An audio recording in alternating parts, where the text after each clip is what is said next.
We started Medically Mediocre a few years ago. The goal of it is to help people in every stage, from their process of beginning to thinking USMLE to applying for interviews and matching and even beyond. So I'm glad we're able to do that today. I'm currently in my second year of neurology. The first year that I did was in internal medicine. 2 years ago, when I applied for medicine prelim spots and neurology. I got about 20 interviews. I interviewed with about 80 to 100 people, and I tried to jot down everything, not because I had to go everywhere, but because I wanted to understand how the process of interviewing works. And I'm happy to share, however I can, regarding how do you guys, what problems you guys are facing and how can we tackle them the best, and just give you a better insight about what the program directors are looking for, the kind of questions that they ask, the kind of temperament that you need to have. That's what my goal is from today's session. I'm also a graduate from GMC Amritsar back in 2019, 2020. Just to give a brief overview of what I believe are super important things to remember, and no one really tells you before you go for interviews. In a gist, I'm sure a lot of us have applied, and a lot of us have not gotten any interviews, and a lot of us have, including IMGs, which is fine. They come in in groups together. When you're getting them together. And I would not say that it's absolutely fine. No one's getting interviews right now. I started getting my first interview late September, first week of October. That was just neurology. All programs work differently. You need to make sure that the first interview that you get is going to tell you that your application is fine, that everything's good. From there on, you're going to keep getting interviews in bunches from late October, early November, early December. Again, I would not say stay complacent. Keep giving it your best shot. If you have contacts, or if you're planning to send in letters, feel free to do that, whatever gives you the most comfort. Fingers crossed, 90% of what needed to be done has been done by you guys. Stay confident. Don't let the fear that you've not gotten a lot of interviews yet burden you down. Let you not make let you not be underconfident, because every single interview you get is your one shot at making it to residency. They do not know how many interviews you've gotten or not, including your first interview. Like, it's a lot of people take it as practice. Sure, it's practice, but it's also a real chance for you getting into that program, right? So know yourself, have your insights, what you think you're good at, what you think you're not good at. Some people are great at communicating. That might not be a problem. For them, I would have them focus on their content. Make sure that these are the 10 things that they want to talk about. Somehow squeeze them in your interviews. Like, if there's something that you're very proud about, they want you to know about your interview, make that happen during your interview. At the same time, some people might be struggling with how to communicate better. So I think for them, it's great that you can give mock interviews to people that you know. I would recommend people in the medical fraternity, especially who've been through the USMLE journey, because how interviews work in this country is very different. They already know your scores, they already know your CV, your PS. If you got the interview, you clear that. Now you need to let them know how appreciable you are as a personality, how attractive you are as a personality, that they're going to keep working with you over the next 3 4 years. And the best way to do about that is, if you know you are a good person at heart, just be yourself, be honest, and don't stress about it. I mean, everyone does have hobbies. Talk about them, which can be anything from writing poetry to educating people to cooking, anything. Just be the person that you are, and don't let people intimidate you. There will be different kinds of interviews you'll be getting. There will be very friendly people, there'll be very strict people, and most of them will be like very in the middle. And last year, I did try to make 3 mock interview videos with all kinds of interviews with a friend of mine, just to give you an insight about what kinds of questions are asked during those interviews. So I think, just to not be redundant, I'm just going to share the link for those videos in the group, and you guys can feel free to look into those. But stay confident is the key, and keep giving it your best shot. But mostly, the interviews do start coming in mid-October and thereon, until the very end. Don't give up until the very end. I think I got my last interview during February.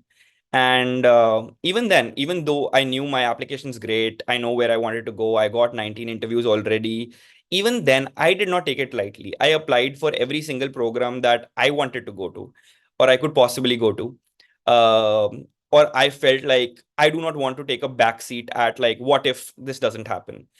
I think that's a great strategy. That's important to not be complacent. You might have a great application. Confidence is important, but cautious confidence, I think, is what you need to have. And again, come across as a very happy personality at the end of the day. And I'm gonna hand it over to Niharika to introduce herself. Hi everyone, my name is Niharika and I am from Kasturba Medical College in Manipal. Currently doing research in the neuro-oncology department in University of Kentucky. I have applied for this match and I think I'm here to listen to Avi speak more than anything else. I'm sure you're gonna be an amazing applicant. And thank you for doing this while you are doing applying for your match process itself, because I think that has very valuable insight, especially you being a research fellow. That's a question that everyone gets asked a lot. The maximum that I entered research was getting an invite and me not going to Mayo, Florida. But that's about it. And that's a whole different story. But I think everyone who has any research, fellowship related questions, US clinical experience questions, which I think both of us can handle, but specifically research interests, I think Niharika is the best person that you can address those questions to. And we'll talk more about how interviews need to happen and take your questions. But I'm going to pass it on to Niharika to answer a few questions or share her insights over the process in general. I'll talk about research and US clinical experience. So we got a lot of questions in the link which we sent out about how to get these positions and if they're paid, unpaid. So just to give a slight overview, when it comes to applying for research positions, there are three ways you could go about it. The first one, which is actually the most effective way, and the best way is when you're on your rotations, try to network with people. If you're doing it at a university setup, that's even better. Build good connections with people and not just don't obviously go and ask the at first attending you're working with saying, oh, I want a research position here. Once you build a good rapport, good, once you feel like they like you, let's say they're writing a letter for you, you already know that, then you can bring up the conversation about, I'm looking for a research position. If that's what you're looking for, you can say, I'm looking for a research position. And I would love to know if you know of any positions here or anywhere else. So that is one way, which for those of you who've not gone on your rotations yet, or you're on your rotations right now, I would tell you that that is probably the best way. Make the most of it. I did that during my rotations, and that's actually how I got a couple of interviews. The second way, which most people do, is cold emailing. This is one thing which cold emailing does definitely work, but I would say one main point is make sure your email is extremely short and very, very structured. So, for example, some important points which need to be in your email are what you're doing right now, when you graduate, and when you can potentially start your research position, and how much time commitment you can give. The reason this is important, especially time commitment, is let's say you send out an email, you attach a CV as well, and it's amazing, but you haven't mentioned your time commitment. A lot of the times, these professors get hundreds of these emails every day. They're not going to reply back saying, okay, how much time commitment can you give? If there's another better structured email, they'll just go for that person. So I would say whatever they need, make sure it's there in that email, and attach your CV, mention some references. If you've worked with someone in the US, mention their references so that they could email them and ask them about you and your work and things like that. So that's the second way. The third way is applying to job portals. So you can actually go to each university's website, and sometimes they post about an opening saying they're looking for a research position here and things like that. So you can apply through the portal. I did not have any, like, it wasn't, this method was not very successful for me, but it is definitely one way. Another way which I recently found out, which I did not use, was is Twitter. So get active on Twitter. Med Twitter, Neuro Twitter, these are very, very active areas. A lot of professors are there and they're very active on it. So I've seen tweets saying, oh, we're looking for two people to fill spots for research positions, or, like some of our research fellows have left to join residency, so we want to fill those spots. So I think Twitter is definitely one. It's like a hidden gem which a lot of people are not using for research, which I would definitely recommend all of you to use. So yeah, I think this is my 2 cents about research positions. I think that's super helpful. Super helpful insight. I agree. I think over the last couple years that I've had the experience being here, I think Twitter is actually one of the most active areas where you'll find a lot of relevant attendings. And I think it's one of those areas where your investment is useful. You want to come across, show across things that you're doing, or come in contact with relevant people. In that hindsight, I think I also became a little more active in the last couple years, but I agree. Um, Doing that is one of the most effective processes that you can do to get in contact with the relevant people. Niharika, I would request if you could also share your Twitter handle in the chat box so that relevant people could connect. I'll do the same. Um, but I think yes, because I was very hesitant initially because I was already managing quite a few social media accounts. And then I think it's okay to start slow, but have your presence over there.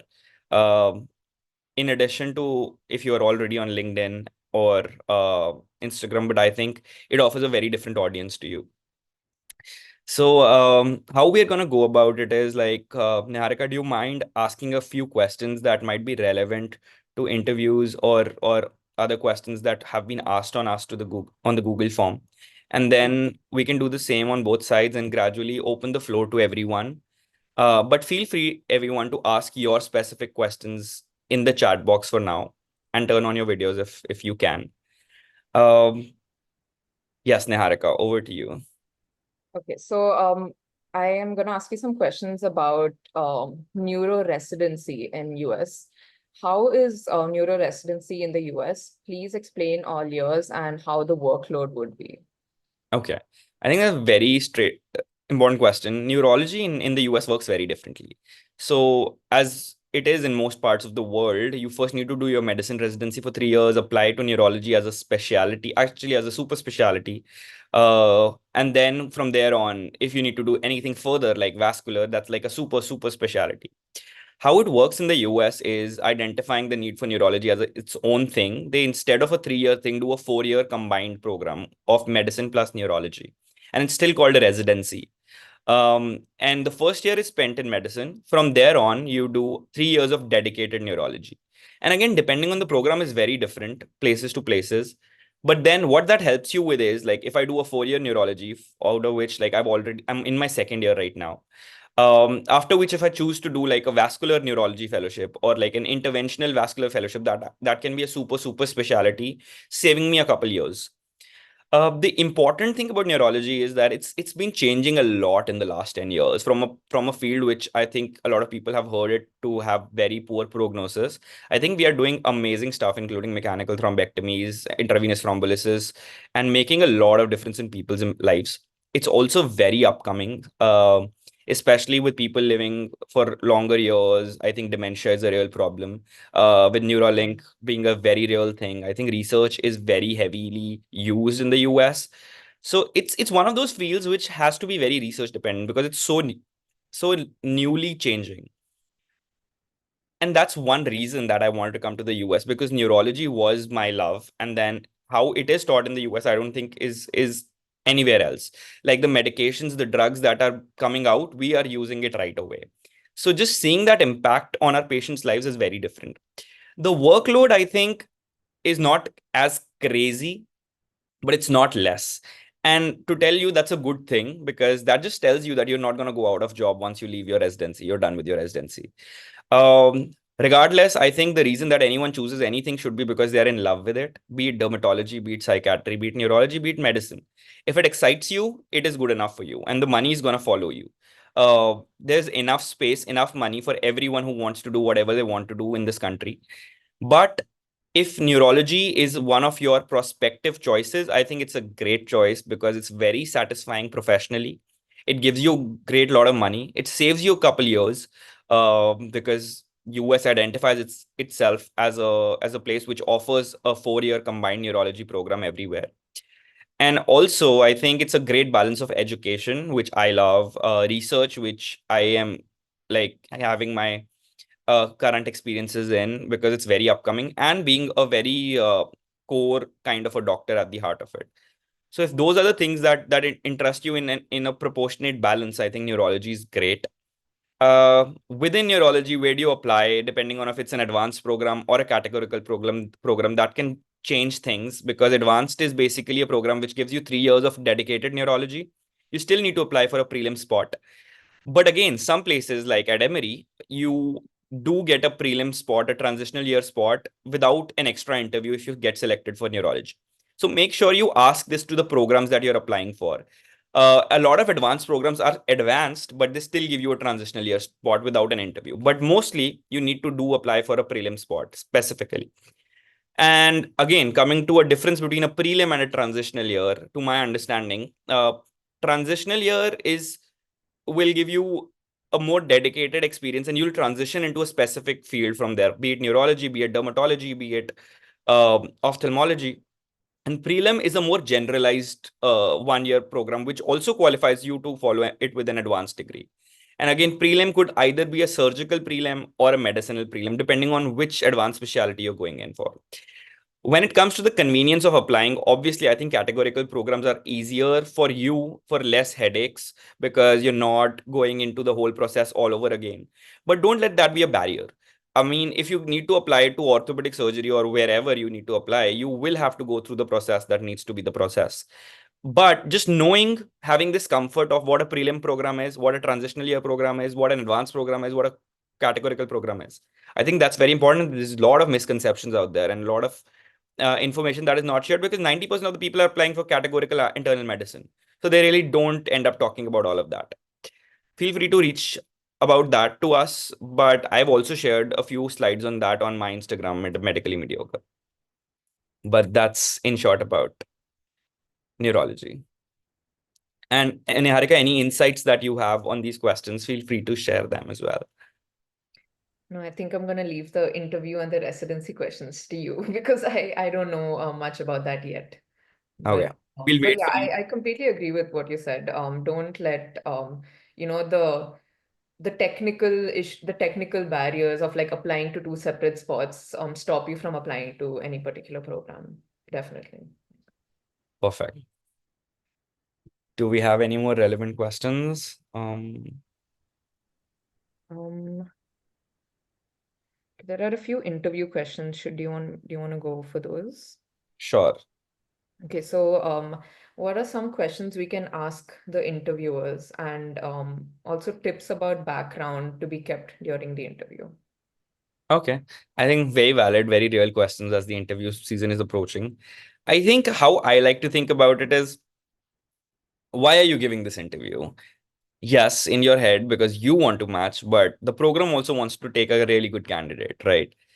A candidate whose interests, passions, priorities, requirements are in line with the program, right? For example, if you want to go to a university program, an academic program, for whatsoever reason, you want to be an academician, you want to be an academic doctor, a community program is not going to be able to offer you anything. So they are not going to like push you to make it happen, like join a community program.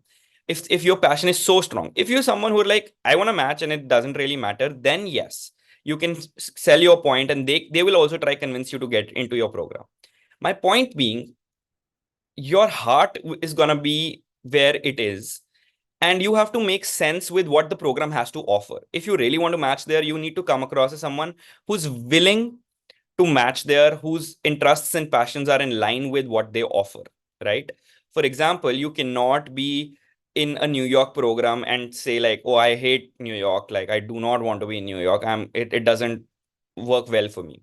Even if you might not be the biggest fan of New York, don't bring up that point then, right? Like find reasons that why you want to be at a place, and all of that you've already thought in your head, right? I had thought like, I kind of like New York, but let's see if I get a better place in a city which is not as big of as New York, then I chose like Emory over other programs because like Atlanta was a good balance for me. Emory was a great program. Not to say I hated New York, not to say that I loved New York. It was somewhere in the middle. What I'm trying to tell you is every point matters. The city, the privileges, the college, the university, the program, the extracurriculars, whatever is relevant to you, including for me, the airport was a big deal for me. So the Atlanta airport is really big. So that was another USP in my head. So you can even ask those questions and come across like, oh, that's why I would love to be at your program. I think one really big factor is if you have family in that area, do mention that in your interview. That the reason that I want to come to this place is because I do actually have family here, and that makes a big difference because that's a very real point. Uh, the other thing regarding the background, I think anything is safe. Just do not make it too cluttered like I have it here. Just try have a very simple background.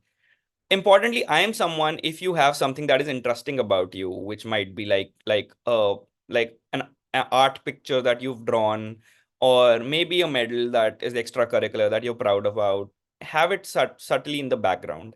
I actually remember having like a world map in my background, and I'm like anyways like a huge geography buff, so I was like, and I usually it could go anywhere, including where am I trying to go, or like how many countries I've traveled. But anything that you think you can talk about is number one. Number two is a plain background. Number three is a lot of clutter, unnecessary, which distracts people. So come across as a normal human being is what I'm trying to get at. Thank you for that. Very valid points, especially on the background. The map idea sounds great. I don't know, it just hit me, and then if it worked or not. I mean, But it's nice. It shows your personality, right? That's what you want. I agree. We can take one more question about the interview, and then we can go to a couple of your questions, which you feel are relevant, and then we can open it to the floor. Okay, so there are a lot of questions, but I think you covered a lot of them. Mhm. Okay, so there are two questions which are a bit similar. Let me just go to that. So, how do you create a well-rounded application to maximize chances to match? And what makes a good CV? Gotcha. So this is more of like, how to build on things, obviously prior to applying. Yeah, I see, and I think most of us might have like already submitted the application, but I think it's important to also have that confidence. So I'll put this question in a way that gives you more confidence that you've sent in things now. I think there's no one thing in your CV that needs to come across. If there are 40 people joining here today, everyone's CV application is going to look different in a million ways. Like there's so many variables. You got to own it, be confident about a couple things that you think are great in your CV. I think that's important. Your CV needs to have something, your PS needs to have something like, oh, this is the person who had this, or this is the person who had this. Like I was the person who had a lot of Medit stuff. I was the person who had my YouTube links in my CV. I was the person who had like a poem in his PS. So those were characteristics that made me identifiable by the interviews. And those were things that I got once I matched, I asked, and people got to me like, oh, we remember your application, right? And that can be anything. Could be a very unique hobby that you have, could be someone that you've done really good research in the field that you like, but just don't come across as a mundane application, or like I would say don't leave out blocks that are relevant. Like don't leave your research block empty. Even if you've done minimal research, write a couple case reports or like any research activity that you've done. That's just to help you increase your chances. Not to say that you won't match, but I want you to be able to open as many doors. Although you're going to enter match into only one program. But what I'm trying to tell you, you probably are more capable of getting more interviews than what we give ourselves credits for. And that's also because we're trying to play very safe. You have to understand that there are 4,000 people applying for a specific program. So you need to, I'm not saying that you need to be someone you are not, but you have to at least be who you are on your application. And then interviews are an extension of your application. So part A is your application, which gets you to the door, and part B is the interview, which can make you or break you. Like to the sense like they'll be like, oh, we loved your application, but we are so glad that we gave you an interview because your personality is so great. The number one thing that's going to come across in your interview is your personality. So you got to put that across, your communication, your personality, and then yes, don't mess up. by coming across that you've not really authentically written anything on your CV. If you've written anything your CV or your PS, be prepared that you're going to be asked questions about anything. So I had written in my application that I love doing digital art, and one of them literally asked me, can you show me some of your digital art? And I had it on my Google Photos and I showed it on my phone, and he was really impressed. But you can imagine, if someone doesn't have any proof to corroborate what you've literally written, everything else falls apart. So I think your PS, similarly, I think we did a whole session, which is still available on YouTube. Man can share that. Uh, but for the sake of time, I'm not gonna go into it. Uh, we're gonna go to a couple questions that I think can be relevant for Niharika to answer. Uh, so Niharika, do you want to take Yeah. over a couple questions that you feel should be Yes, I think Mayank has some So, questions. okay? okay, so I'll Perfect. start asking a few questions from the Google Forms that were submitted to Dr. Niharika. The first one is about the paid research position. Like how can someone get a paid research position in the US? So if you can answer that. Yeah, that's a very good question. That's probably the question I get asked the most. So the thing about research is that residency obviously you do get paid, but research there are both paid and unpaid positions.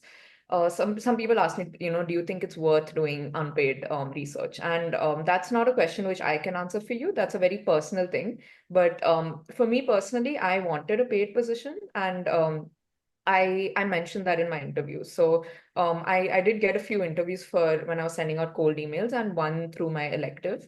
And I during the interview I did mention that I'm actually looking for a paid position because I 1 year living in the US is expensive, and they do understand that. And one position said they don't have funds, which was okay. And the I got two paid options, and I went with the University of Kentucky because quality is also very important. So in my role, I actually head the project, so I will be like first author on most of the things.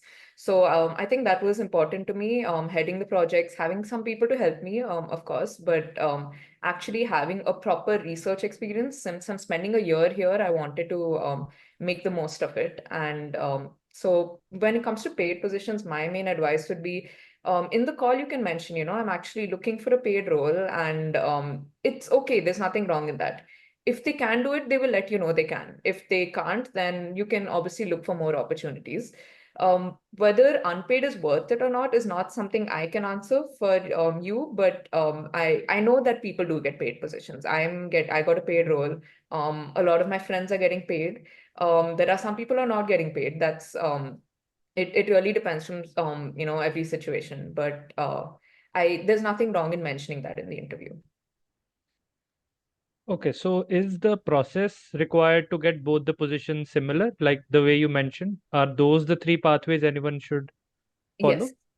Yes. So I did mention that I'm looking for a paid role in the email. Because the email is obviously like a generic introducing myself. I would love to work with you. These are my interests and things like that. And CV. If they were interested, they would reply saying, "Hi, let's have a call." And on the call, I would say I'm looking for a paid role. And then sometimes they would tell me that they do have funds to, a lot of the money for research comes to grants. So my boss, the one I'm working with, he said that, I do have funds.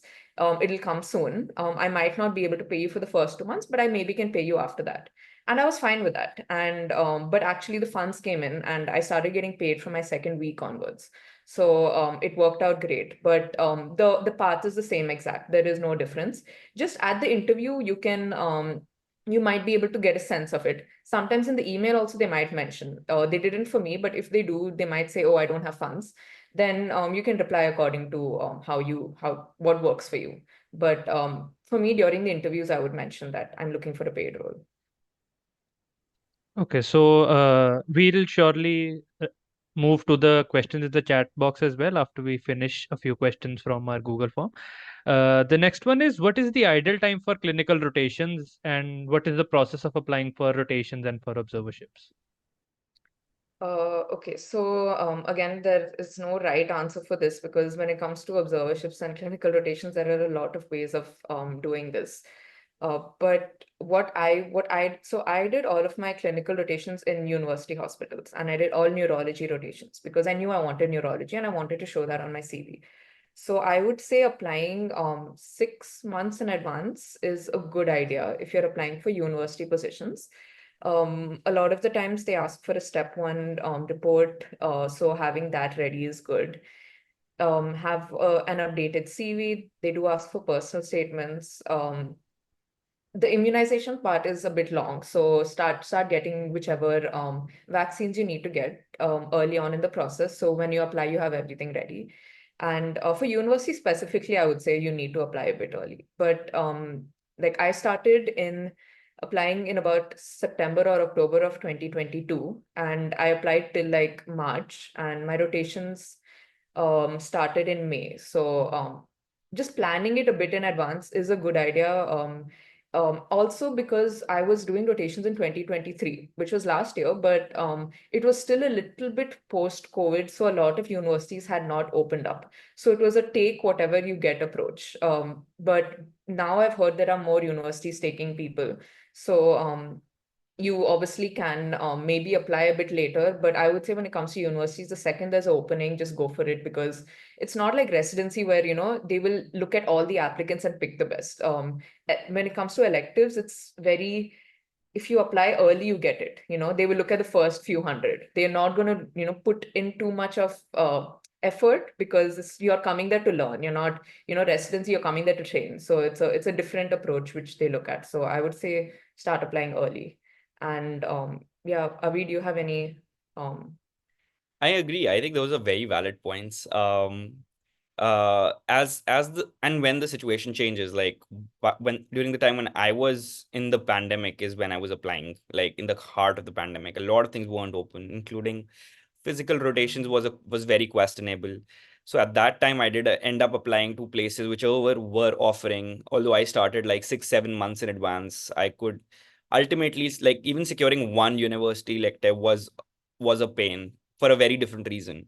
Now I hear like people do have struggles, like they don't get replies and stuff, but don't get demotivated by a couple places. Like it's a numbers game. You need to apply broadly, and it's not necessary where someone else gets it, you might get it. For the same reason Niharika said, like they might be checking the first 100. So just think of it as a numbers game, apply broadly if that's the goal. Again, sometimes time is a limit. You're planning to give your step 2, you're planning to apply, you have only 3 months. Figure out your situation. It's okay. Nothing's the end of the world. Knowing what is necessary. Have a mix of good rotations that you can talk about. Make sure you have good letters of recommendations.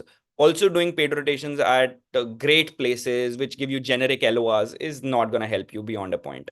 So know what really matters and know how to sell yourself. Make yourself more marketable. Everything that you have done or you will do is gonna make your application a whole application.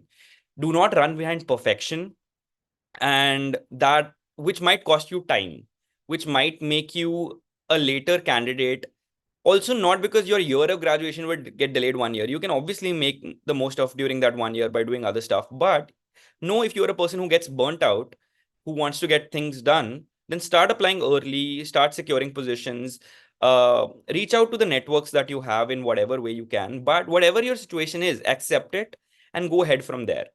Again, like I mentioned, it's not one thing. It's your scores, it's your experiences, it's your if you think that your application is not good enough, you're kind of interested in research, go up for research fellowship positions. You know your situation, you know your red flags, or if not red flags, you know your orange flags, which aren't red yet, but you can like compensate for them, right? Again, like for me, I kind of knew that my scores are great, my application is great, my med-ed experience is good, I have a lot of extracurriculars. I would have loved to do another research position, but I was in a place where I was like getting ready to apply, and I would have gotten burnt out. And again, I was almost applying and I got selected into Mayo, Florida, but the reason I did not do it because I was getting a J1 visa there, and I wanted to take a shot an H1B visa, and I ended up not doing that position and going for my residency and end up getting an H1B position. So the reason I'm telling you this is like parameters, criteria for different people can be different. And not doing one thing does not mean you don't get selected for interviews or you do not make it to greater resident application programs. But if I knew that my scores weren't as good, I would have probably considered going for the research position, right? again, if my interest was primarily research, I would have anyways considered going to a research position. For example, if I wanted to go into Mayo, and I would have made sure that I do 3 years of a research position at Mayo, because that is the criteria. But again, comes down to what do you really want. So all of that is a big picture that you have to consider. But practically, I think the best advice, the very true advice that Niharika gave, is make sure you start applying in advance. Like she said, it's going to be a first come first basis, somewhat, at least somewhat. And you want to increase your chances based on the numbers game. And even the match itself is a numbers game. Even when they like you, they want you so bad, they cannot guarantee that you'll make it. Because that day, if they're taking just two IMGs, there were three better IMGs than you. And then even though they ranked you and everyone ranked that program, you never made it. Right. So it's a numbers game. Don't take things too personally to your heart. And same thing, when they're telling you that we love you, we would love to have you, does not mean that they have reached out to ECFMG and stamped your name that this person is coming to your program. No one really knows. It's all about probabilities. Over to you, Mayank. Yeah, so another question is how to do well during your United States clinical experience. Like, what are the do's and the don'ts that one should focus on while their USCs are going on? All right. Niharika, do you want to take that first? Yeah. So one thing I would say is be there on time. Like that's probably one of the most important things. Be the first one there and the last one out. When it came to like my inpatient rotations, I would go in very early. I would join pre-rounds, and then you have a better idea of the patient. And my approach was the first day or the first 2 days, I would just do a little bit more of observing, and I would take up patients. I would ask the resident, is it okay if I pick up this patient? So basically, taking up a patient is you have the responsibility of presenting that case through the week, and you look at the EMR, you look at the labs every day, you go see the patient, find out how they're doing, look at 24-hour events, do a physical exam. So that's what it means when you take up a patient.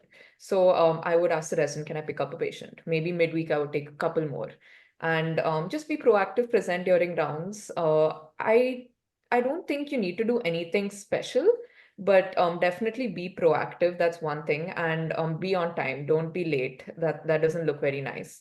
And in my electives, I even got a chance to write notes on the EMR. So definitely, if you do have the opportunity, write notes on Epic or whatever system they use. And towards the end, you can obviously, towards the end of the week, attending center change every week. So you can talk to them.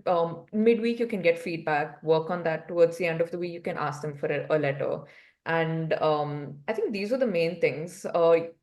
A lot of people ask me, do you need to prepare? Do you need to study before you start an elective? I don't really think so, because they know you're a student. You're there to learn. They are okay with you making a mistake. They are there to teach you. So ask questions, be excited, be enthusiastic about neurology. Make sure you have your tools ready. And they're very, very open to teaching you. They're not going to criticize if you make any mistake or anything like that. Just be there and be present, and just be excited to learn is what I would say. Do you want Okay, to I add? one last question. Okay, yeah, please go ahead. I'll just add a couple things to it that I did. I don't know I've ever seen anyone else do it, but I think those are really good tips in addition to everything that Niharika said. On my electives, like what I used to do was I used to have a Word document of all the cases that I saw, of all the patients that I saw, and then also used to make a list of things that I learned. Like if I saw a myasthenia gravis patient, like, oh, I made sure that I did like a NIF on him, or like a negative inspiratory force, or like what is the vital capacity, because that is giving me the teaching point that if you're ever concerned about myasthenia gravis, you want to make sure that there's no acute rapid respiratory decompensation. So very simple teaching points like that, but it tells that this person has clinically seen the patient and gotten something out of the patient. He's not just doing labor work, he's learning something, right? Same thing, if I've seen neuropathy, or I've seen a rare case. For example, on my neuro ICU rotation, I did do a brain death test examination alongside my attending. Like I just observed, shadowed him, helped with him with it. That's a big deal. But it's important to have the document, because when you're writing requesting LORs, I used to put the things that I learned in a summarized way so that it comes across as this person, oh, this, they don't have the time to like go into what you did and what you didn't and what do they need to write about you.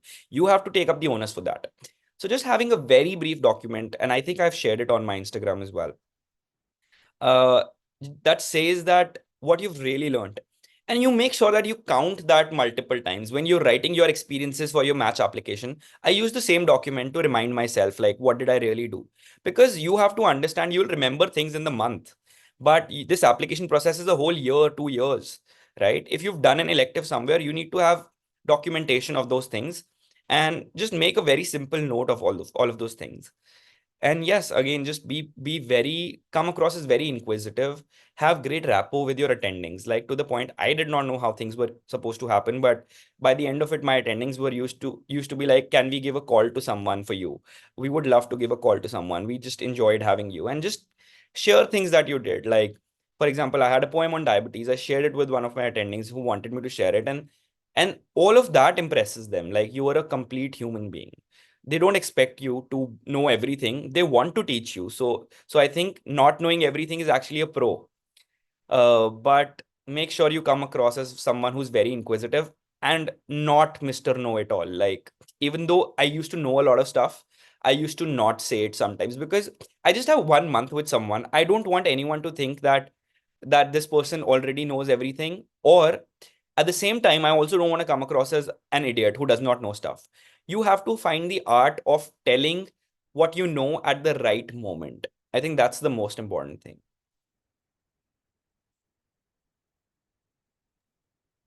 Yes, Yeah, over. yeah, I guess that's a great advice. And so one last question from our Google form, and then we'll move to the questions in the chat box. Is there a way to secure a research position as someone with no publications? So if you have no publications, can you still apply and secure a position?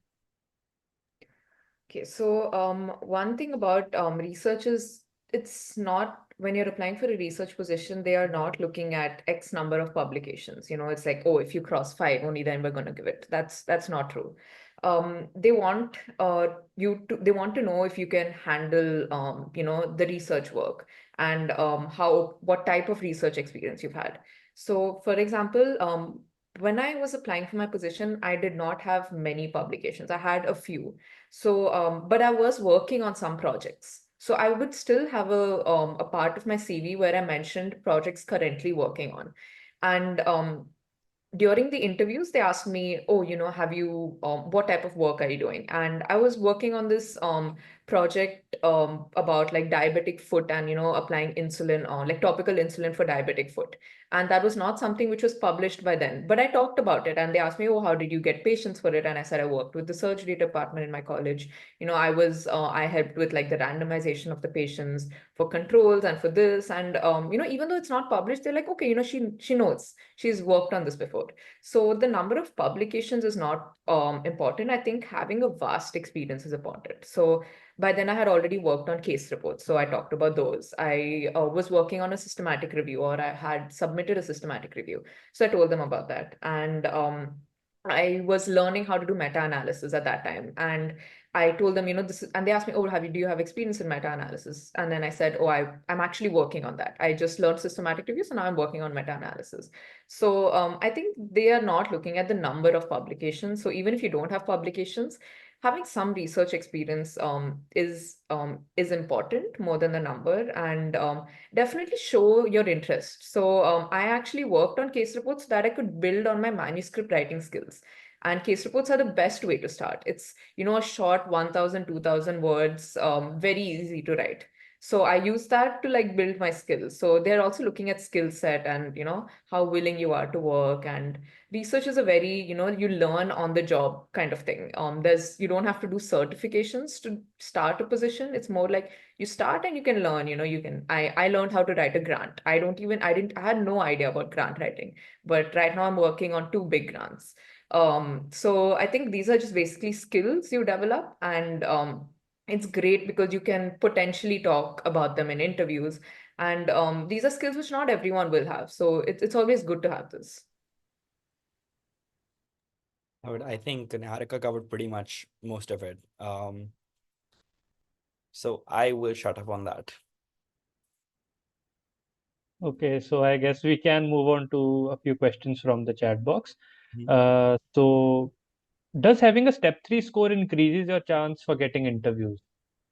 I think long story short, not everywhere, but if you ask me, you have the time, I would highly recommend giving it. It even if not before the interview, during the interview, you mentioning that you've done your step 3, I think takes off a lot of stress from the program directors. It's a point that I have noted kind of has made a difference at some points. So I would say if you can give it, if it's delaying your application cycle, it's not worth it. I hope what you're saying is true because I gave it before applying. So I'm hoping it helps. Indeed, indeed. It's gonna, if nothing else, it's gonna be the biggest Yeah, so joy when you are in your residency that you're done with it. okay. So another question is, how do we justify to the research programs that we have applied for the current match as well? Or should a person wait for this match cycle to get over so that they can apply for research positions? I guess it is written in the bracket that a surgery applicant is asking. So maybe they want to pursue research before them. Yeah, I think the clarity is very important at the earliest point when you can convey it that this is the plan and not if what is the job requirement. And you, like for example, when I applied for my research position at Mayo, I was like, I have applied for the cycle. I plan to join it this cycle. I literally have 6 months. And they were like, okay, we will give you a position for 6 months. So that was my goal. So just having that clarity, you cannot be at two positions at the same time, right? So just talking it out is is the most important thing because that keeps your professional slate clean. Um, but yeah, that's what my take is. Niharika, if you have anything else to say. Yeah, I think I completely agree. I don't think it's frowned upon because people here know, like, if you're doing research for 1 year or like 2 years, they know that ultimately you do want to apply for residency positions. And they do have people who join residency after working with them. So they know. So there's no harm in mentioning that when you're talking to them that, I've actually applied for this match and I would love to work with you in case I don't match or whatever the case might be, especially in case of surgery. Since like a lot of people do research before joining residency, they do know this, and the advantage you have is actually the research process takes time, meaning you can interview with them, but it's not like you join the next month. The process is very long, with respect to like you have to get a drug test, you have to get TB screen, you have to do a lot of like pre employment stuff also, and by the time the coordinator makes a position for you, it's months. Like I was interviewing in maybe like up to August, or like from July to August. Like I had like 4 to 5 interviews, and my research role actually started in Feb. So they are aware of the time. So you can still, by the time you find out whether you've matched, it's March. So if you do have a research position ready, you can still join after you find out. Sounds good. Also, before we go ahead, just wanted to remind everyone, we'll take up these few questions, do a Q&A, but we also have a feedback form that Mayank can share in the chat. We would love everyone to fill it before they leave, because it's just going to help us go about how do we plan our sessions from here on and for the next year. And if anyone else is interested in helping the team, please let us know in the feedback form itself. That's our only way of knowing how do we improve from here. We tried to do a very different session today. We wanted to bring about two topics. More credit to Niharika for making this happen today. And we'd love if there's any new ways that you want us to change, improve, or how do you like the session specifically. Mayank, you can share the feedback form in the chat box whenever. Yes, I'll be sharing it right now. And also, we can move on to the next question in the meantime. What are other ways to prepare for interviews? If you can mention that. Should they refer to some agencies or practice with friends in mock interview? Okay, I have a strong opinion on that. I think most people don't need to. I think it's a lot of marketing, rightfully. Like even like people who are great at stuff feel like, oh, let me give it my everything and let me just go and apply and it's okay, I don't care, I'll make the finances and I'll get these services. But I think at the end of it, the goal is for you to come across as honest. The content is already the content that you've done in life. How can you change that? Expression, I think, sure, you're understanding what we are trying to get at. That's the reason I'm making all these videos. That's the reason I'm trying to share what my experience was, so that you feel like, oh, this is what is asked. And this is not difficult. This I can be myself. But if you lie in that 10% who feel very underconfident in how do you express yourself, how do you grammatically choose to say certain things, and if you think it will make a difference for you in feeling a little more confident, sure. But I am someone who does not endorse it specifically. If at all, you can definitely like ask someone you know to help you with your PS, because that's a document that needs a very rigorous grammatical correction. Because everyone else is writing great PSs, you want your PSs to be great. But I'm sure everyone has people around them who can help. You don't necessarily need to pay someone for it. Or if at all, you are, then make sure it's a relevant, reliable person who's giving in their time. But just the PS, I don't think so it's worth spending lakhs and lakhs for services unless you feel that you are someone who really, really needs it. If you are like, I don't need it, but I'm thinking to kind of get it, I mean, you can skip it.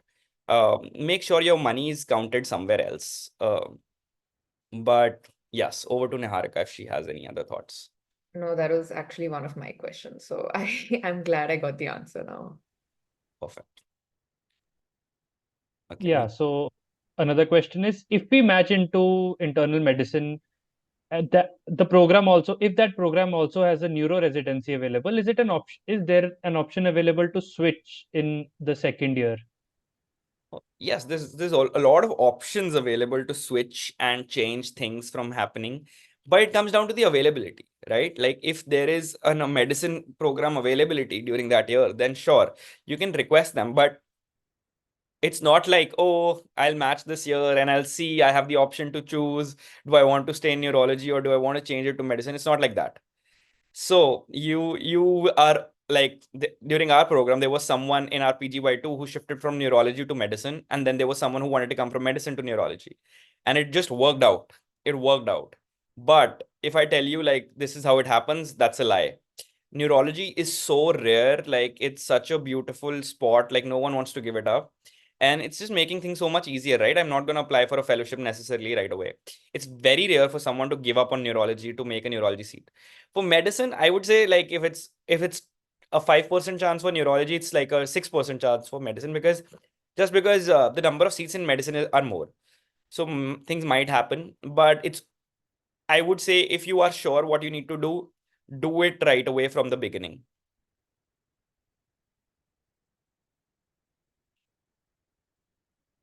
Niharika, feel free to jump in whenever you have any additional thoughts at any point. Uh, Okay, nothing for this. I've not really thought about switching from neurology. I just want to get into neurology. that's why I don't talk too much, because then will shift from medicine to neurology. So it's Yeah. also Medicine to neurology, yes. So please come over. also I love medicine, but I still keep on doing it on neurology because we are a primary service as well, where we take care of everything medicine for the patient, also being a specialist. Because on medicine, I personally was like, it the first 2 years are more like you're consulting people a lot of times, and I was like, I wanted to feel in command for something. So I think neurology did both the jobs for me. But again, that's a conversation for some other day. We can quickly wrap up all the questions that you feel are relevant, Mayank, and we can open it for. Yeah, so just one last question and then we'll open it for Q&A if anyone wants to ask any further questions. So this question I think is for Dr. Niharika. Mhm. So if someone starts research early during their MBBS years as a student, does it give them an edge over others, and how would it particularly help to them? Um, I mean, giving an edge is a very I'm not sure if it gives an edge or not, but I think obviously if you get the opportunity to start early, I would say take it. During MBBS, the advantage you have is you have access to the hospital, you have access to patient cases, you have access to professors who can help you out. Versus, once you're graduated, it's a little hard to get hospital data or, work on actual cases. You'll just have to work on a lot of, systematic reviews and things like that, unless, you're working with people on long-term projects. So I would say if you have the opportunity, please take it. I tried to take every opportunity I could. Even during my electives, I worked on a few research projects and a lot of case reports. So just take every opportunity possible. There's more than edge or no edge. I think it's always great. You can talk about it in your interviews, and yeah. I agree. I think the edge, like you mentioned, is all about you selling what you've done, being more marketable, and you can sell it in any way. You might have done like 100 researchers, and if you don't know how to make them useful or come across as this has added something to you, I don't think so that's useful. Same thing, like if you're applying for neurology and you have researchers in orthopedic surgery, how do you really justify it? You can, because your initial concepts, initial couple cases could be like, oh, that's what exposed me to research in general, and then I switched over to neuro-specific things. But if you say like I have like 50 publications on ortho, it's not helping you, right? So the same edge can be the edge of a knife that cuts you down, but make sure that you're selling what you've done in a direction that you need to. Okay, cool. Okay, so those were the questions, and now we have the platform open. If anyone wants to unmute themselves and ask any questions, they can. So yeah, please go ahead. Feel free to raise hands, unmute yourself, turn on your video so that we know you better, so that we can recommend you for our interviews, right? That's why you need to turn on your videos. Um, Kidding. Hey, everyone.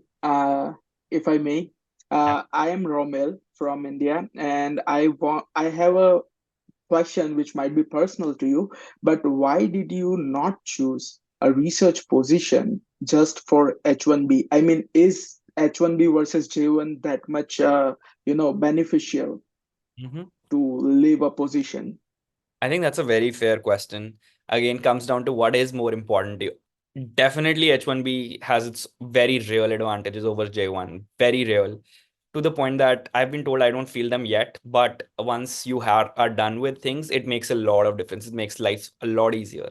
Having said that, not everyone gets the privilege to get it, right? Even when I was applying, like out of my 2021 interviews, like 17 were J1, 3 were H1B. Okay. So I ended up taking the shot, because if I take a J1 research position, I still have to get a J1 residency position, especially for Indians. That's how it works. A few other international graduates, there are clauses that can kind of help you transition. But to my understanding, for Indians, if you are on a J1 once, you have to complete the waiver. And then for me, I was confident in my application. I talked to my mentor at Mayo, and he's like, I absolutely understand it. I am on H1B. You take the call based on what you think, if you feel you're comfortable with your application. And then I was like, I am pretty confident. It's okay if I get a J1, I get a J1, but I want to take that shot. Somehow it worked for me that I got an H1B position. uh Again, someone might be like who really wants to get research experience at a specific place, and that's a very fair deal to take. Like, it's okay, I don't feel confident in my application, and anyways I'm not going to get an H1B, so why not take this position, right? And then again, it comes down to, I was going to do it for 6 months anyway, right? What is it really adding to my experience? I could sell it, I could make it a bigger deal than it was, but where did I really want to go? I did not want to go to places which were primarily research and less clinical. So I am really not increasing my chances in those places, right? So it's all a bigger picture. Again, there is no black or white answer to it, but that's what my thought process was, which ended up working. So yeah, that's my Thank you take. so much. One more question. Since you are in Emory and you told that you didn't want to go somewhere which is research heavy, I mean, any Ivy League school seems to be research heavy to me. So is it just a normal conception that people have that Ivy Leagues would be research heavy, or are there Ivy Leagues which are not research heavy as well? I think very fair question. When I say research heavy, academic institutes will always have research components. Within those, some places are very research heavy and less uh I would say like the patient load is not as much sometimes, right? At Emory, because the Grady affiliation, the patient load is a lot. So you get a lot of clinical exposure. And some people don't mind it. Some people feel like it's too much to balance. I wanted to be at a place which offers me great clinical exposure, first of all, right? So it worked out well for me. But there are places which have lesser clinical exposure. I would not put it that across, like patient load is lesser, or in terms of like it's very vascular stroke heavy here at Emory. That was also one of my priorities. Having said that, any academic institute, including Emory, will have a lot of research opportunities, right? But not giving up on the clinical aspect was the reason that I wanted to make it. It doesn't make sense. Yeah, thank you so much. Okay. I think the next person who I know we have Mehak, and we had another person who raised his hand.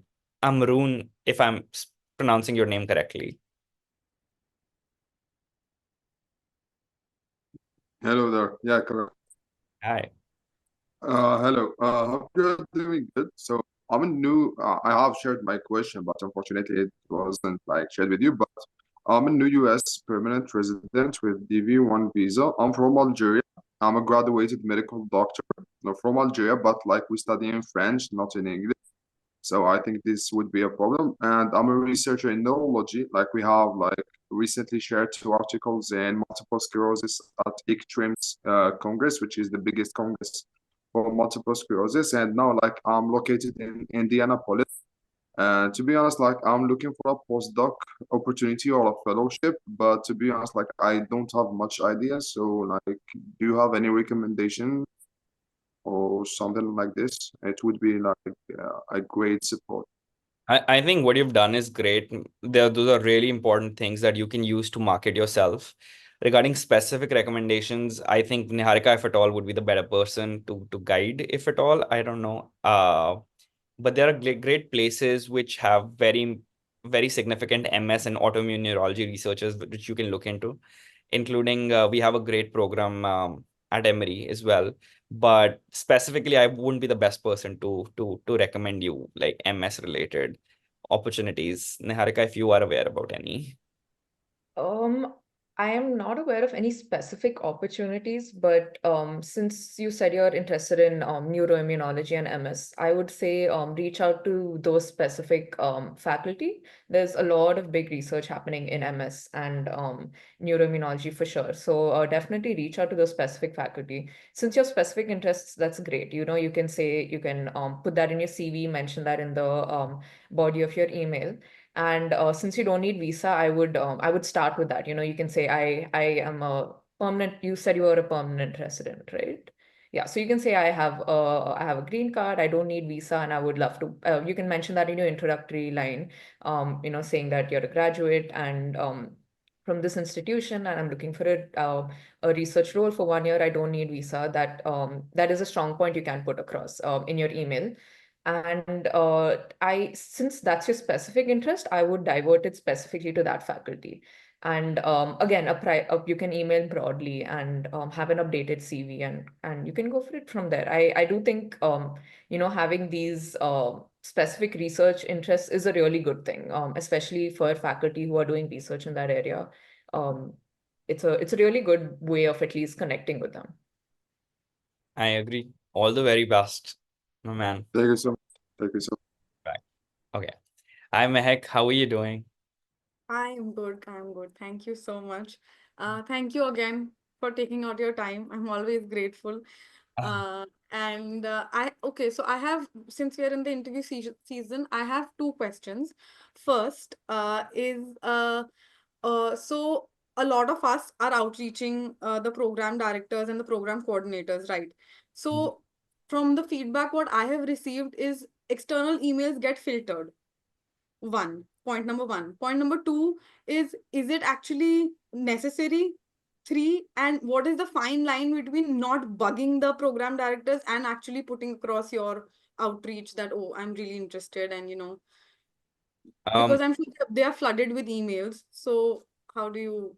That's very true. And I think you're asking a question for everyone applying this year also. Long story short, no one really knows the correct answer. Short story long is what I'm going to tell you now, because I think that's what everyone also wants. Uh, yes, how every program works is like a very different individual person in our giant Indian family. Everyone is very different. Some people are very professional in replying. Some people are so professional that they do not entertain these mails because they feel like if I'm entertaining one person's mail, then I need to entertain everyone's mail, and it's not fair to anyone, which is a very fair thought. Again, I think if you've given an interview to someone, you kind of know someone, it's very fair to write a professional mail that, oh, I'm actually interested and I'm planning to apply, to give them a heads up. Especially if you know some resident or someone through who might be interested, because their emails have better trust values, right? Again, then kind of limiting it to at least the places that you really, really want to go to. Again, comes down to what position someone is in. Sometimes we really don't know. We are applying so broadly. But if it somewhere specifically mentions that do not send us emails, I would say do not, because that could be taken wrongly. Again, the replies to that mail, not every program reads it. Some programs read it and do not reply back. Some programs read it and take offense. Some programs probably do not take any offense. Some programs kind of really like it. Some programs end up sending you a reply back. Some programs end up sending you a reply back, which does not mean anything. Some programs end up sending you a reply back, which means a lot of things on the face value, but really doesn't mean anything, will not change anything at the end of the day. But sometimes it kind of can. So to tell you what it boils down to, we kind of don't know. But it comes down to, do people still send letters of interest? Yes. Do people still send letters of intent? Yes. I think in my head, letters of intent kind of make more sense, at least, because now you've given the interview, you've set up a rapport, you've actually seen that person. Like some people in my interview felt like they're my elder brothers or elder sisters because they were so comfortable. They told me, like, please reach out to us if you want to match here. We will put in a word for you. We will make sure that you're here. So that conversation is kind of telling me that this person is not going to mind. He actually wants me to mail them, right? So having that understanding, just extrapolating it to that to people, I'm sure like some people don't mind. Some people who are actually busy might not be able to get back. So I think also reaching out to residents and fellows kind of works if you know them, because they still might be able to reply back, right? So I hope my very intentionally vague answer answered something. No, it did. It did. I understood what you're trying to say because there is not one suits everybody answer. So I think you ticked in the things which were in mind. Yes, thank you. Absolutely. And if Niharika, you have anything to add to that?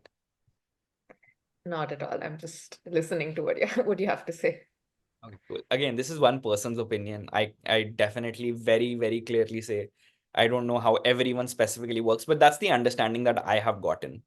And if and when I know more, I will be happiest to share it wherever I can, on Instagram, YouTube, whenever we get time. But yes, keep following. Thank you. Thank you, Meg. Anyone else with any specific questions? Otherwise, we can wrap it up with a few closing remarks. And again, reminder for everyone to fill in the feedback form, and we'll also we've tried to record it and we'll share it over YouTube as well for people who might have missed it. But Niharika, yes, any final remarks, any things that you want to share for everyone?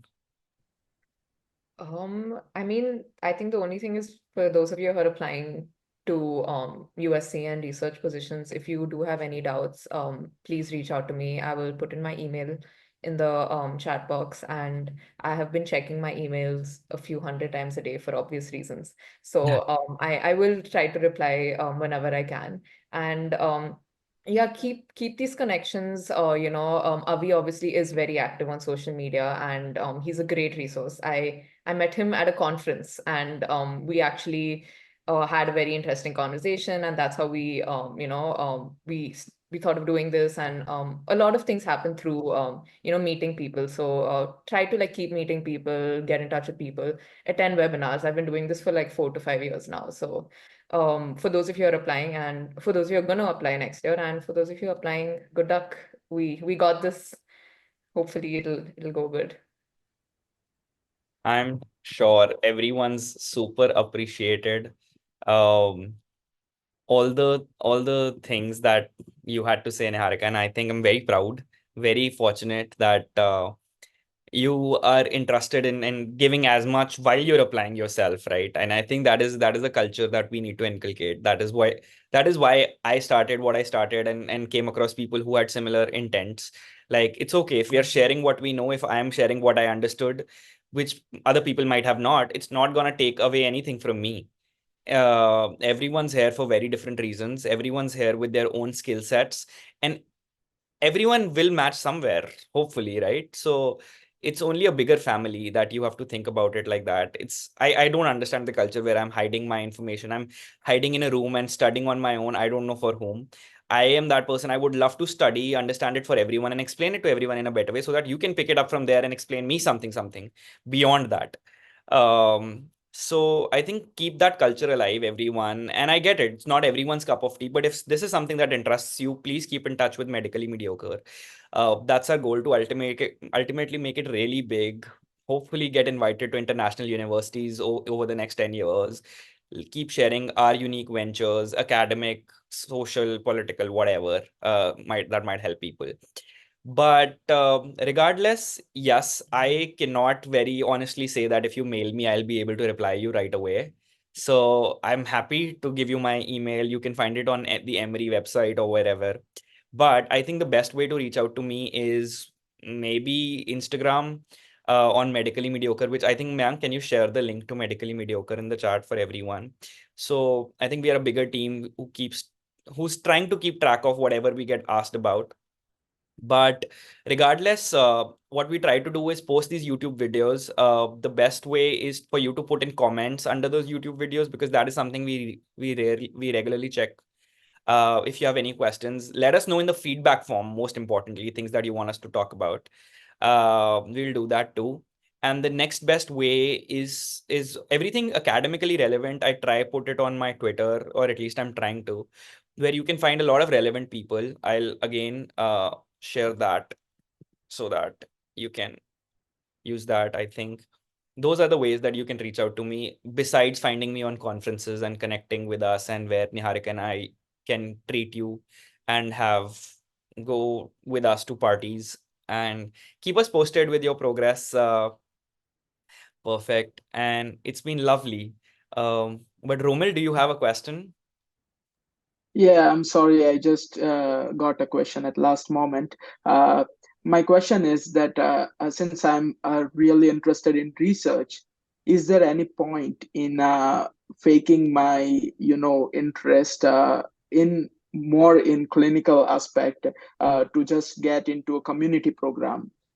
Because as we are IMGs, beggars can't be choosers, to be honest. So or can we straight away express our interest, and mostly because of that community programs would not consider us? I think I stopped at where you said faking. I think faking is a big no-no. Anywhere, anytime. It's just gonna land you in more trouble than give you any benefit at all. The other thing is also, sure, I get your point that we are hoping to get more interviews and stuff, but just put across yourself as a genuine person. Try keeping your best shot. I think I don't think of IMGs or anyone applying as a beggar, or lack for a beggar better term. It's just like it's a little difficult to sell yourself, but once you sell yourself, they need you as much as you need them. No one in this country is gonna hire anyone because of sympathy or even empathy. No one. They're only gonna hire you or have you in their program if you're gonna bring in value. So when you know that, then hold your self-esteem very strong, hold your confidence very strong. And on the contrary, that is what sells. You come across as confident, things happen in this country. And you have all the content. You have to keep believing in your content, stay confident. Very cautiously, do not be like people here. You'll find people are very overconfident as well. Sometimes they will say nonsense, literally nonsense, with all the confidence in the world. And I think that's where I hold very real value. I very clearly skim through the content, and I see people here skim through the content as well. The content has to be worthy of the confidence. The content is what we do gain during our medical education, and if you've made it till here, you do have the content. There is no doubt about that. I think having the confidence and not having the confidence is the real problem. You have to maintain it. And do not confuse lack of opportunities for your incompetence. It's just difficult because we are international students. We have to prove ourselves. We have to come across like this is what we've done. This is a very different system. How it works in internationally is very different from how things work in US. And the onus is on me to tell you how much I've really done, how much I've really struggled, and how I've really still made it. And I'm not asking for anything as you to have sympathy over me. No, I deserve it. And this is me. If you want me, you want me. And you tell it like that, they will take you. They will take you if they really see you as a suitable fit. And that is just going to help you stay confident throughout. But yes, regardless, no faking anytime, anywhere. Coming across as what is important, wisely, smartly, talking about things that you need to, things that you've done, making yourself more marketable. Being wise and being smart is very different from being clever and lying, right? There's a fine line, and that's where, like, I'm someone, if I see someone being over smart, I am done with that person. But if you're wise, it's important because I'm giving you 10 minutes to tell me everything about yourself, like everything that I need you to do to tell me who you are. And that's an art, like an elevator pitch, right? That's important.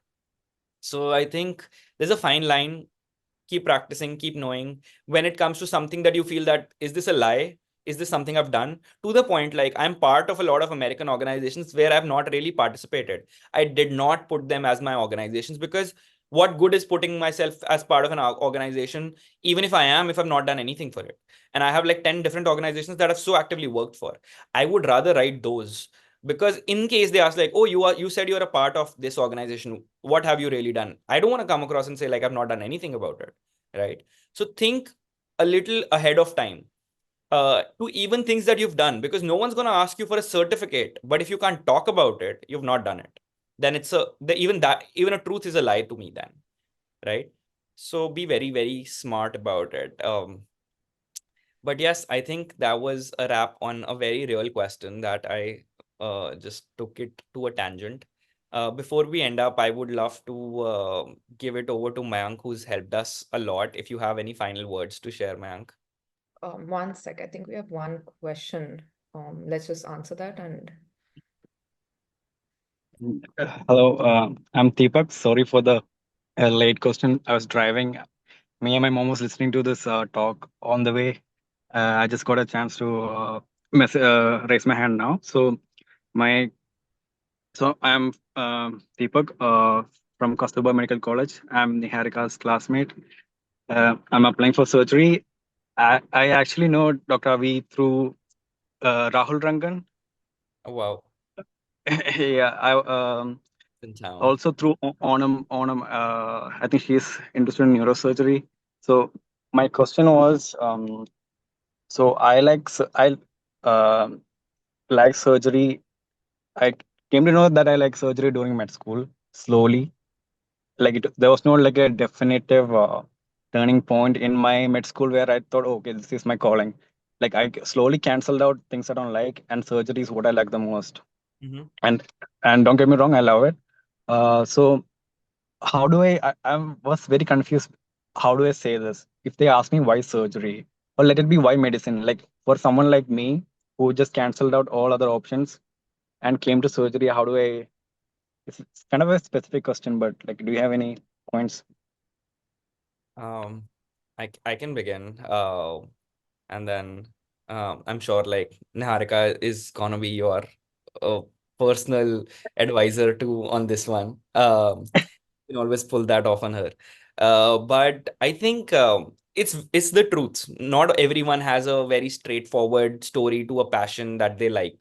And the truth is, we all end up like canceling things we don't want to do and then kind of working towards it. Same thing. I was very inclined towards orthopedics. My dad was is an orthopedic surgeon. I was kind of assisting in surgeries. Very confused between orthopedics and neurology, which make no sense together at all, right? Except for sports medicine. But then to a point where I started liking how my lifestyle is going to look like. What do I really want to do? To a point where neurology became my passion and I started nurturing love towards it that I cannot think about anything else. So it wasn't a love that I was born with. Again, your story is very true and I appreciate you for that, but you gotta like find, because this is a question you're gonna get asked very commonly. Have a template, write it down, because I'm telling you, you're gonna get asked this question, and write a good true story that this is what happened. And then I why do you like stores? Actually ask yourself those questions. Do you like someone? Are you a person who's hands-on?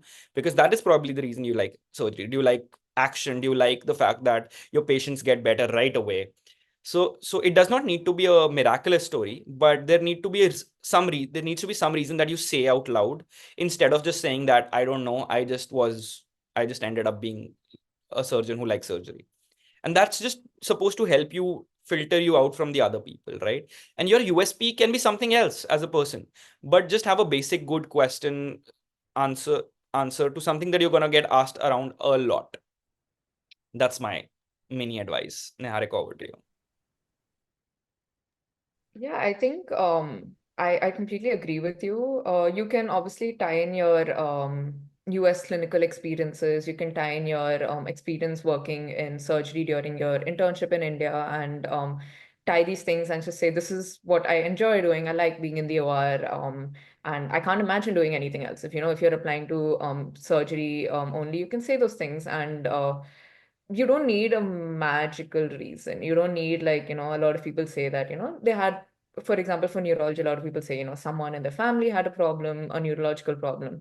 You don't necessarily need that to like any field. I don't have any magical reason for neurology also, but I'm genuinely interested. So you just put it across that way. At least that's what I'm planning to do.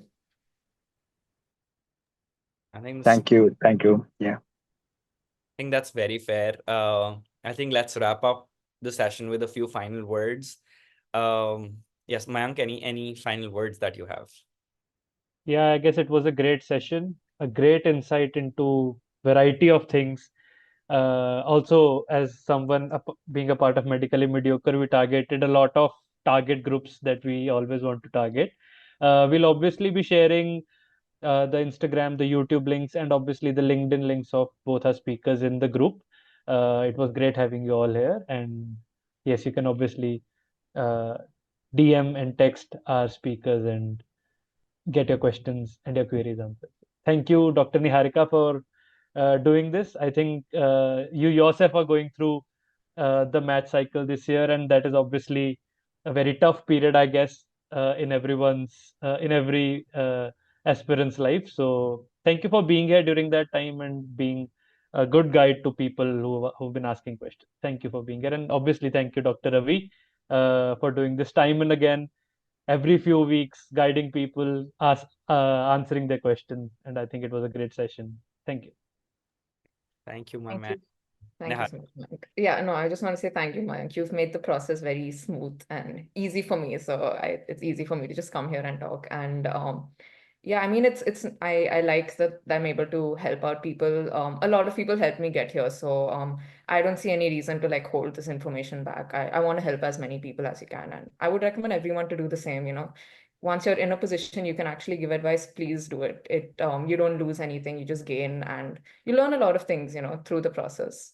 So yeah, helping people it's a good thing. thank you. I think a few words. Mayank, always my number one man who, when it comes to like making things happen spontaneously. I think we just work so well. We know we don't stress out in the last moment. And I think that's a bond we've had for the last 4 or 5 years. I think I know everything about your CV and your PS already. So I think that's all sorted. We'll make that happen. But yeah, keep on it. Thank you for all the good work. Niharika, great job. So very impressed, so very proud. Thank you for pushing us to do this. I think super helpful, especially the perspective that you bring on regarding research fellowship positions. I think that's super helpful for a lot of people who are interested in it. I think targeting that was super crucial. Um, and yes, definitely we'll all catch up very soon. Celebrate once you match into a great place. There's no reasons that you should not. Make sure you. I think any program that gets you is gonna be lucky. So I think I'll just wrap it up at that. Everyone else who has been great audience today and been so loyal towards us. But more importantly, I think we're able to really help you give some genuine content. Um, Feel free to let us know what we can help you more with.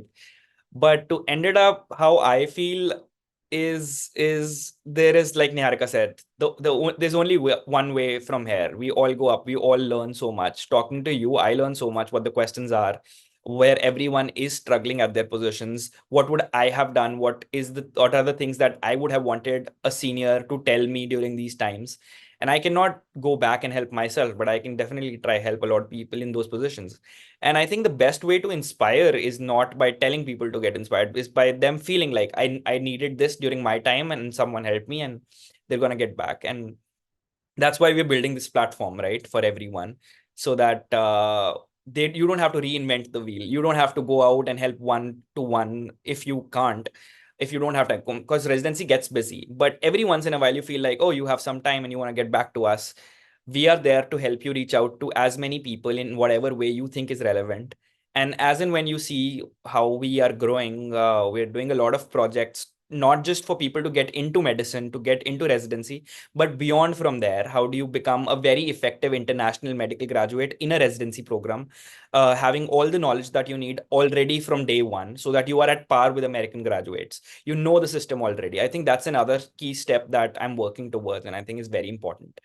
So feel free to stay a part of us with us at the end of it all. It was lovely, lovely hosting you all. And we'll be sharing the feedback form in the group as well. Please make sure that you fill it. It really means a lot. Please make sure you tell us how you felt about the session. Please follow us on all the social media platforms if you can, because I think that's the best way we can share whatever we know.